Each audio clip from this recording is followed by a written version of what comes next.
Pues qué maravilla, qué alegría volverme a encontrar con una escritora, profesora, periodista maravillosa, a la que admiro mucho y respeto mucho como todos ustedes, y que nos trae un nuevo libro. Bueno, una obra maravillosa, un relato estupendo del que vamos a hablar hoy en Sentir Cáceres Televisión. Pilar Galán, si esto fuera una novela. Muy buenas, ¿cómo estás?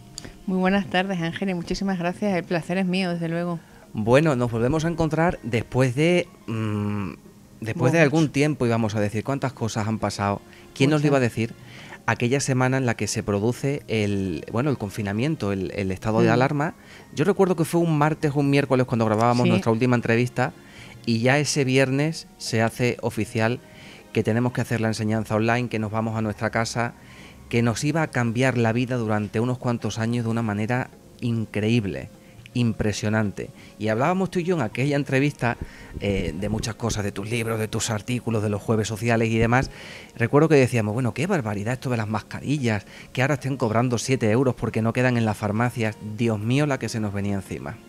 Es verdad, es que fue a los 2 días o los 3 días cuando se produjo el confinamiento y yo creo que lo comentamos, no sé si fue en directo o ya después cuando salimos, la locura de todo el mundo, el miedo, pero es verdad que ya se respiraba miedo, ¿eh? Ya había un cierto clima raro en Cáceres. Había un cierto clima raro, pero no teníamos todavía la perspectiva de a dónde nos iba a llevar ese drama, ¿no? Esa pandemia tan terrible. Luego ha pasado el tiempo, hemos ido adaptándonos a lo que llamaban la nueva normalidad. Ahora ya gozamos de otras circunstancias, ¿no? Diferentes. Hemos vuelto, yo creo que a la vida. Y hemos vuelto a la vida. Has vuelto también a la vida, pero has vuelto a la vida con otro hijo, por así decirlo. Has parido otro nuevo libro, del que te he oído decir que llevabas con él pues 6 años, o quizás algo más, pero qué curioso que la pandemia te hizo paralizarte en la escritura. Has dicho que no escribiste durante ese periodo, o que te costaba escribir. Me daba muchísima envidia, porque claro, cuando nos metimos en casa y la gente colgaba vídeos o te llamaba o te metías, estabas más activo que nunca en las redes sociales porque era tu ventana al mundo. Y yo veía un montón de compañeros escritores que decían, estoy escribiendo lo que nunca, estoy leyendo lo que nunca, pero yo me bloqueé. No era capaz de concentrarme en la lectura. También es verdad que yo me acuerdo que acabé con la cabeza loca de las clases online, más que de las clases, porque empezaba luego más tarde, de corregir en el ordenador. Y no era capaz de escribir nada, absolutamente nada, no me concentraba. Y entonces yo he vivido esa etapa como una etapa en blanco, porque a mí me parecía que la realidad era tan de mentira, porque era increíble. O sea, ahora lo hemos olvidado como olvidamos todo, porque es verdad que somos humanos y tenemos que pasar páginas para seguir, pero yo a veces lo pongo en pie y me acuerdo lo increíble que fue. O sea, lo increíble en el mal sentido, increíble en el sentido de que era muy difícil de creer. O sea, las noches silenciosas, los días silenciosos, Cánovas que parecía una selva. Yo me acuerdo también una escena tremenda, el ejército en Cánovas fumigando o limpiando o desinfectando, como quiera que se llamase. Y no sé, entonces yo pensaba, ¿para qué escribir si es que la realidad va a superar cualquier cosa? Bueno, se constata una cosa que tú siempre dices, ¿no? Que muchas veces la realidad que nos toca vivir nos parecía antes una ficción y se convirtió esa ficción en una realidad. Jamás pensábamos que nos iba a tocar vivir una pandemia. Además, escuchábamos la palabra pandemia y siempre la relacionábamos con películas, con ese libro que te has leído donde de pronto aparecía una pandemia. No, ahora nos tocó vivirla y esa ficción se hizo realidad de algún modo, ¿no? Que luego no sé si sirvió para que fuéramos mejores personas o peores, aquello que decíamos de esto va a venir para cambiar y ser mejores personas. Todo esto lo hemos ido hablando todos estos años y esa es la verdad. Yo creo que seguimos igual. Yo creo que seguimos peor, fíjate. Pero bueno, yo creo que hubo tantísimas expectativas. Yo sí pensé, durante un tiempo pensé que íbamos a salir mejores, que todo lo que hayamos vivido nos iba a enseñar a ser más solidarios, a ser más... O sea, a darnos cuenta de que nuestro mundo, primer mundo, es una pequeña parcelita y que sin ayuda no nos ayudábamos entre todos, aquello nos iba a poder controlar. Pero yo creo que hemos vuelto más taciturnos, más sombríos, más impacientes, de verdad. A mí me parece muy bien que nos hayamos lanzado a la calle a vivir, me parece maravilloso, porque eso ya lo decían los griegos y los romanos, ¿no? El carpe diem, pero es una forma de lanzarnos a vivir de una forma completamente insolidaria. Primero yo y luego ya veremos a ver qué hay luego. Ujú. Bueno, el caso es que después de ese periodo que vivimos de la pandemia, que nos separó durante todo este tiempo, desde la última vez que nos vimos aquí en este programa hasta ahora, pues nos sorprendes con un libro que yo ya me he recorrido varias librerías, me dicen, no, tiene usted que llamar otro día para reservarlo porque nos hemos quedado sin él.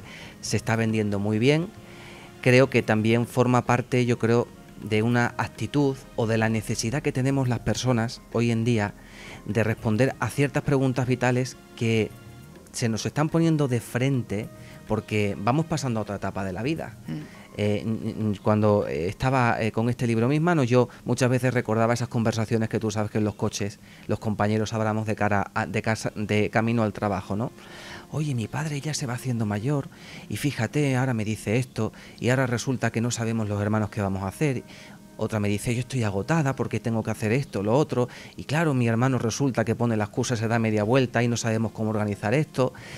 En fin, cuestiones vitales que de algún modo nos hacen replantearnos tantas cosas como que vamos pasando a otra etapa de nuestra vida y tenemos que afrontar otras emociones, tenemos que asumir otros roles y tenemos que afrontar otras realidades. Y todo eso lo has plasmado aquí con vivencias muy personales tuyas.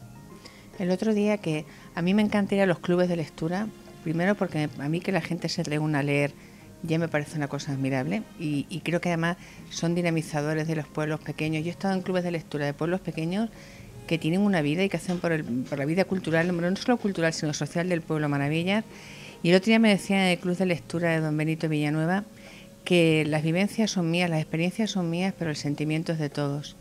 Y me pareció precioso porque me gusta ir a los clubes porque leen el libro de otra manera y siempre te aportan cosas nuevas, a veces buenas, a veces malas, que también te sirven para aprender. Y yo soy la primera sorprendida en que este libro se esté vendiendo también. Yo creo que es el libro mío, salvo el de Manual de Ortografía, que valía €1, que es mi bestseller total, porque valía €1. Este libro se está vendiendo mucho, pero porque yo creo que habla un poco de todos nosotros. Es lo que tú contabas, ¿no? De la gente que está más o menos... A mí estas cosas me sucedieron hace tiempo, ¿no? Pero el difícil paso de dejar de ser hijo, por ejemplo, que no deja de ser una cosa normal y sin embargo no estamos preparados. La muerte, por ejemplo. Qué cosa más natural y no estamos preparados para ello. O el respeto hacia el duelo, que hemos perdido el respeto hacia el duelo. Es que tenemos tantísima prisa por todo que no respetamos el duelo ni el propio ni el de los demás. A veces que es que tampoco nos interesa conocerlo por la prisa que tenemos, ¿no? Y no nos damos cuenta de que no vivirlo correctamente nos hace luego pagar un precio. Al final el duelo hay que vivirlo de algún modo. Y aquí tú reflejas muy bien, además de forma muy cronológica, cómo vas viviendo el duelo de la muerte de tus padres, que han sido dos pilares muy importantes en tu vida, ¿no? La negación, que yo creo que es el primer paso que tenemos todos los seres humanos, la aceptación, después pasas a la nostalgia y finalmente el recuerdo. Y para que esos recuerdos no se vayan, decides sacar este libro. Yo me he dado cuenta con el paso del tiempo de que no somos, bueno, que parece una tontería, de que no somos funes el memorioso, claro, estamos condenados a olvidar para poder acumular más recuerdos. Y yo, hasta que no he escrito este libro, no me he dado cuenta de cosas que yo creía que recordaba y las tenía sepultadas en la memoria, y al escribirlas las he vuelto a vivir y ya se quedan para siempre. También creo que es una de las razones por las que escribí este libro. Primero empezó como una cosa no terapéutica, porque yo creo que la escritura no es, sí tiene una parte terapéutica, pero la escritura es ficción, aunque juegue con la realidad. Y yo empecé a escribir fragmentos cortos de este libro y no sabía cómo unirlos, porque sí es verdad que eran como recuerdos, como destellos que iba salvando de la nebulosa que tenemos todos, porque yo que había visto a mi madre entrar en la demencia más profunda, me estaba pasando que llegaba, bueno, pero nos pasa por el estrés que tenemos y por la edad también, que llegaba a una habitación y de pronto no sabía a qué había ido allí, que es una cosa que nos pasa a todo el mundo, o estás dando clase y de pronto pierdes el hilo de lo que estabas explicando. Claro. Y dije, pero yo no quiero olvidar muchas cosas. Entonces empecé a escribir este libro por fragmentos cortos. Lo que no sabía, que eso es lo que me trajo de cabeza, era cómo unirlos. Bueno, primero porque nunca pensé publicarlo. Y luego poco a poco, cuando fue avanzando, dije, bueno, sí, porque es pura ficción y es pura realidad y es puro lo que sea, pero... y se lo comenté a mis hermanas, por supuesto, que sin su permiso nunca hubiese habido este libro, porque refleja también muchas de las cosas que compartimos, porque yo creo que el duelo de los padres es un duelo de hermanos, no es un duelo de pareja ni de hijos, es un duelo de hermanos, de que son los que han vivido todo, ¿no? Y de pronto encontré la forma de unir, porque dije, si recordamos de forma desordenada, si perdemos cosas en el camino, si falseamos la realidad, ¿por qué no escribir el libro de esa manera, no? Entonces por eso el libro va de un lado para otro, y por eso tiene cosas de humor, porque la muerte no está reñida con la risa. Y yo sé cuántas veces en el momento más crítico te ha entrado un ataque de risa floja, que en el fondo no es más que una defensa, o incluso cuando tienes que estar de buen humor te ha entrado cierta melancolía. Entonces yo creo que el libro, por eso me decían el otro día, los sentimientos son de todos, porque todos o los hemos vivido o los vamos a vivir. Así es. Bueno, la base, ¿no?, del libro, como decíamos, puede ser el duelo por la muerte de tu padre, la vida de tu madre, que también queda muy bien retratada aquí desde su infancia, ¿no? Su papel como madre, ¿no? Una mujer que tuvo 5 hijos y que luchó de una manera impresionante en una época difícil de la historia, ¿no? Y luego el rol que habéis tenido que adoptar tú como hija. De pronto te das cuenta de que los hijos te han crecido, tienes una estabilidad familiar y personal en tu vida, pero la responsabilidad moral, ¿no?, de mirar hacia atrás y de decir, bueno, es que ya se han hecho mayores, ya toca estar pendiente de ciertas cosas, y vas descubriendo en esa persona, en su vejez, en su deterioro físico y cognitivo, muchas cosas. Sí, mira, cuando nuestros padres están vivos no escuchamos a nuestros padres, porque son nuestros padres y están ahí y van a estar para siempre. Y yo me he dado cuenta, por ejemplo, que cuando se murió mi madre, porque iba a decir cuando se fue mi madre, pero es que eso me parece un eufemismo muy... Pero no sabe su color favorito o no sabe su infancia. Mi madre nos contaba su infancia muy a menudo, pero nosotros no hacíamos caso porque eran batallitas, claro. Y pues cómete toda la comida que le he pasado hambre. A mí me regalaba una naranja cuando Reyes Magos. Pero todo eso son batallas que tú no quieres escuchar. Y cuando empecé a escribir me di cuenta de las lagunas enormes que yo tenía sobre la vida de mi madre. Y buscando en internet y hablando con amigas y a través de las cartas que encontré cuando hicimos la limpieza de su casa, cuando recogimos, que es una de las experiencias más tristes del mundo, desmantelar una casa, ¿no? La casa de tu infancia.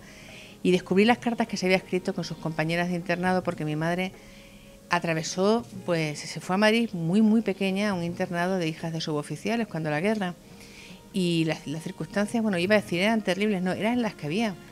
Son las imágenes que salen en las películas, ¿no? Los dormitorios enormes, los niños que lloran, porque están separados de sus padres y vienen en Navidad, vienen en verano. Y yo de pronto dije, no he sabido nada de la vida de mi madre. Y estamos cansados de decir en nuestras clases, si desconoces tu propia historia, pues no puedes avanzar, pero desconocemos la historia de nuestros padres. Y entonces empecé a investigar y me hubiese gustado, como yo soy tan peliculera y estoy siempre imaginando historias, me hubiese gustado contar otra historia. Pero de pronto dije, si la historia es tan de ficción, parece tan de ficción, que ¿por qué no voy a contar lo que de verdad pasó? ¿Por qué no voy a contar los llantos de esos niños? Que luego he encontrado documentos en internet que hablan de que no duraban noches, sino que duraban meses. ¿Por qué no voy a hablar de que tenían que lavarse, por ejemplo, por partes, porque no les dejaban verse el cuerpo desnudo unos a otros? Pero estamos hablando de una época que fue ayer, pero olvidamos. Y luego quería mezclarlo con recuerdos de nuestra infancia, porque mi madre era una mujer muy, muy alegre, era una mujer muy divertida. Y yo creo que me inculcó el sentido del humor y a reírme absolutamente de todo. Es decir, muchas de las anécdotas sí son reales, ¿no? Y quería hacer, no sé si al final lo he conseguido, pero una imagen de cómo de una infancia gris, triste, de posguerra, en la que tienes que atravesar todo hasta llegar hasta Madrid siendo pequeña, te conviertes en la mujer tan feliz que era mi madre. O por lo menos que tenía esa forma de mirar el mundo para convertirlo en feliz. El humor como recurso de supervivencia, ¿no? Sí, mi madre se reía de todo. Y eso yo creo que nos lo transmitió. Yo me he reído muchísimo con mis hermanas en situaciones que pueden parecer muy tristes, pero nos ha salvado mucho la risa. La risa a veces es signo de inteligencia, pero también de ser práctico en la vida. Pues no sé si de inteligencia, la ironía sí es signo de inteligencia, yo creo, porque es mirar el mundo con una distancia. Es que yo creo que si miras el mundo tal y como es ahora mismo, yo pensé que yo iba a entender el mundo cuando creciera, fíjate si era ingenua. Y pensé que cuando mi hijo creciera las preguntas se iban a acabar. Y pensé que cuando mis padres muriesen iba a haber un descanso. Iba a decir, ya se ha acabado mi labor de cuidadora, y ahora empieza un descanso. Yo me acuerdo que me decía la gente, porque la gente suele opinar mucho en el duelo y te dice, bueno, lo que tienes que hacer es, que a mí lo que tienes que hacer, y es una frase que odio, tú lo que tienes que hacer es tomar una pastilla. Y yo decía, pero ¿por qué si yo no me pasa nada? Simplemente estoy triste. O lo que tienes que hacer es incorporarte al mundo cuanto antes. Y te das cuenta que la gente, los consejos de la gente son muy bien intencionados, pero no llegan a ningún sitio. El duelo lo tiene que pasar uno, la forma de relacionarte con tus padres. A mí cuando me decían, cuando muera tu madre vas a tener muchísimo tiempo libre, claro, porque nuestras tardes estaban tasadas, las vacaciones estaban repartidas, y de pronto lo que me encontré fue con mucho menos tiempo del que tenía. No sé cómo hacía para organizarme la vida. ¿Uno se prepara para el duelo? No, en absoluto. Yo si llego a saber, a mí sí me gustaría, la escritura no es terapéutica, pero sí me gustaría que este libro por lo menos ayudase a la gente a saber que no se puede uno incorporar a la vida como si no hubiese pasado nada, que fue el error enorme que yo cometí. Porque tarde o temprano las cosas salen. ¿Salen cuándo? Pues salen como empieza el libro, porque eso sí tenía claro que fuese el capítulo inicial. Una noche en la que pisé una Santa Teresita, una mantis religiosa. Y entonces, al apartarme, me rompí un dedo del pie. Bueno, en ese momento no me di cuenta. Y cuando fui al médico, que me unió los dos dedos en una frase preciosa, una palabra preciosa que se llama sindactilia, me dijo, te voy a hacer una sindactilia, que es muy bonito. Y de pronto yo empecé a quejarme con ese hombre y fue el que se dio cuenta de que algo se había roto. Había pasado ya la muerte de mi madre, había pasado la muerte de mi padre, pero yo había vivido como ajena. Y en ese momento justo en el que yo me senté delante del traumatólogo y me eché a llorar como una magdalena por un pie, o sea, por un dedo del pie roto, él y yo nos dimos cuenta de que algo no iba bien. Y entonces pues empieza un proceso de reconstrucción que eso sí, el libro sí me ha ayudado. A pararme Pues mira, yo por ejemplo, había dejado caer en el olvido una escena que yo dije de pronto, pero ¿cómo puedo haber olvidado esto? Mira, el médico que atendió a mi madre cuando los cuidados paliativos, que funcionaron maravillosamente, que es el doctor Severino, pues un hombre maravilloso. Entonces, cuando estábamos las tres hermanas, claro que yo hay un capítulo que lo cuento y digo, estamos 4 madres en la habitación y 3 hijas. Y entonces cuando vino a decirnos que ya no se podía hacer nada más, entonces que teníamos que empezar los trámites, que es un momento terrible. Antes de decirnos eso nos dijo, podéis salir de la habitación, pero mi madre ya estaba completamente inconsciente. Y yo pensé, qué tontería, ¿para qué nos hace salir al pasillo si mi madre ya no puede oír? Y hasta que no he escrito, hasta que no he puesto palabras a esa escena, no me he dado cuenta de la delicadeza enorme que había detrás de ese momento. Porque él no podía saber o no estaba seguro de si mi madre podía oírnos o no, y nos hizo salir. Y hasta que no lo he escrito no me he dado cuenta del acto no de profesionalidad, sino de delicadeza humana que hay detrás de eso. Son relatos llenos de mucha sensibilidad y de mucha delicadeza, también de humor. Algunos son bastante crudos y duros, reflejan sí, episodios que has vivido bastante difíciles de tu vida, ¿no? Pero como dices, intercalados todos ellos, no ha debido de ser una labor fácil, ¿no? Tener un hilo conductor que intercale todos estos fragmentos que vienen a componer lo que viene siendo una novela, con una base muy autobiográfica, aunque, bueno, no deje de tener parte de ficción, lógicamente, ¿no? Pues mira, yo me relajé mucho cuando me di cuenta de que ya no tenía que buscar un hilo conductor, sino jugar con la memoria y no ordenar los recuerdos, sino hacer como, pues eso, como cuando lanzas una piedra al agua y se van creando círculos y tú dices, ¿cuándo acabará? No, ¿sabes? O qué removerá la piedra, o qué saldrá a la superficie, o qué quedará dentro.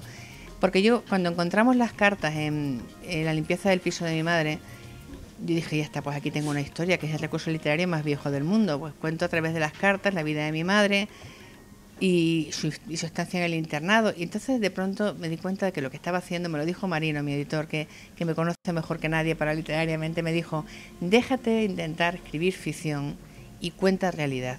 Es decir, cuenta lo que quieres contar, no te escapes. Y entonces pues me relajé y empecé a disfrutar del libro, que yo creo que se nota además, a partir de la mitad del libro, es como si dijese, ya no quiero, solo voy a contar lo que me apetece contar, ¿no? Sin orden, sin duelo, sin tristeza, a contar lo que uno vive. Bueno, y ahora, ¿en qué momento de tu vida te encuentras? Porque ya hablas de una etapa en la que también tus hijos ya son mayores, en algún artículo de Jueves Sociales te he de decir, bueno, ya vienen a casa y vienen a darme a mí lecciones de vida. Con un año fuera, eso es muy típico de los estudiantes que se van fuera. ¿Cómo pasa el tiempo? Pues mira, el tiempo pasa como arena entre los dedos. Eso es el tiempo amarillo, ¿no? que decía Llamazares. El tiempo pasa muy, muy deprisa. Hemos estado hablando antes de cuando fuimos compañeros, hablamos de los institutos en los que hemos estado. Y este año, por ejemplo, a mí se me ha pasado un suspiro. Me queda todavía un hijo pequeño, pero yo creo que en cuanto mire para otro lado habrá crecido como el otro y saldrá de casa. ¿Y en qué momento estoy? A mí me da miedo decir que vivo un momento ahora de calma, de tranquilidad y de felicidad, porque ¿sabes lo que me ha enseñado a mí la muerte, el contacto con la muerte? Me ha enseñado a ser cada vez más consciente de los momentos felices. Y eso tiene una parte muy buena, porque los disfrutas mucho, pero también tiene la parte mala de que vas por la vida de forma menos espontánea. Yo ahora soy consciente de lo poco que dura ese momento que estás comiendo con la familia, o que haces cosas sencillas, pasear, una clase buena, una relación con los alumnos, un paseo con tu marido. Todo eso soy cada vez más consciente. Entonces, también eso tiene doble sentido. Vivir de forma más pausada, ¿no? Más calmada, más tranquila. Lo intento. No te creas que eso. No, yo no soy buena consejera. Yo sí soy buena consejera, pero es lo de siempre. No, consejos tengo, pero para mí consejos vendo, pero para mí no tengo. Yo intenté con la pandemia vivir de forma más pausada, pero yo creo que está en mi natural meterme siempre en mil historias, protestar porque me he metido en esas mil historias y luego disfrutarlas muchísimo. Bueno, no vamos a decir cómo termina este libro, porque realmente, a diferencia de cualquier otra novela, de cualquier otro libro que tiene un final muy concreto y muy material, este libro tiene tanta profundidad que es como algo que queda así un poquito abierto, ¿no? Como la vida misma. Hay hilos que están a lo mejor sin atar, ¿no?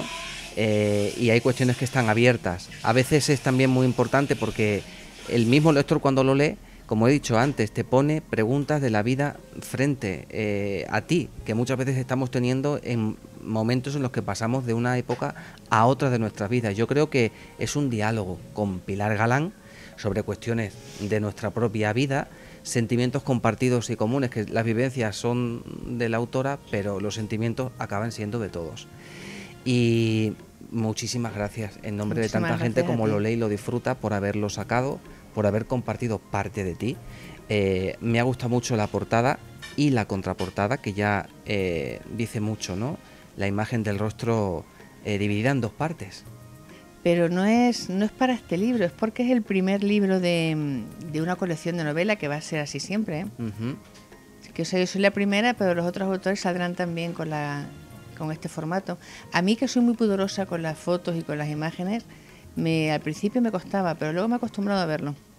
Y creo que es de las pocas fotos en las que no salgo mal del todo, ¿no? Bueno, pues ha sido un placer verte de nuevo. Ha sido un placer enorme. Y muchísimas gracias por haber estado con nosotros. Muchísimas gracias a ti.